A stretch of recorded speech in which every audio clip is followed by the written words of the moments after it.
Matatanda ang ipinagtibay ng Manila Regional Trial Court na peke ang sinumpaang salaysay ni Orly Guteza matapos mapatunayan na pineke ang pirma ng abogadong si Attorney Pechi Rose Espera sa dokumento.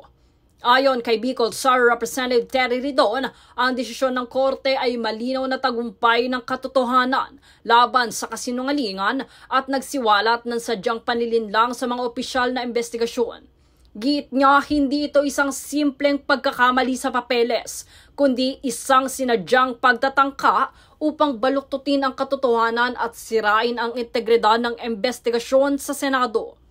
Hinimok ni Ridon ang Department of Justice na agad ipatupad ang utos ng korte at kasuhan ang lahat ng sangkot sa peking affidavit upang hindi na maulit ang ganitong uri ng pandaraya sa proseso ng pamahalaan.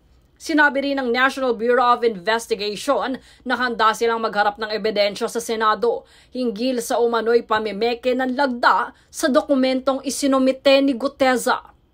Samantala, nilinaw ng DOJ na kahit hindi notaryado ang affidavit, mananatiling may bigat pa rin ang mga pahayag ni Guteza sa ilalim ng panunumpa sa Senado. Ang nasabing witness ay iniharap ni Senator Rodante Marcoleta sa Blue Ribbon Committee at nagpatotoo umanong naghatid siya ng maleta ng pera kina dating House Speaker Martin Romualdez at dating Ako Bicol Representative Saldico.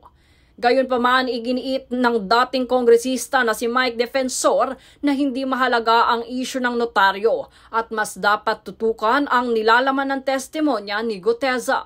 Binigyan din ni Ridon na kapag ginagamit ang huwad na ebidensya upang linlangin ang Kongreso, hindi lamang ito paninira sa mga individual, kundi pag-atake na rin sa mismong demokrasya ng bayan.